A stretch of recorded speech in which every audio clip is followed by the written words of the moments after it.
Terima kasih telah klik video ini. Selamat datang di channel Infotech, berbagi informasi seputar permasalahan smartphone dan juga tips dan tutorial.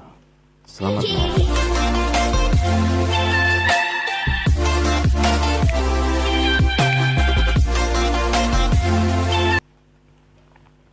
Baik, di sini saya ingin berbagi untuk membuka akun atau verifikasi akun OPPO Reno 5 dengan cara yang terbaru ya, karena dengan memasukkan kode seperti biasanya itu tidak akan bisa di OPPO Reno 5 ini.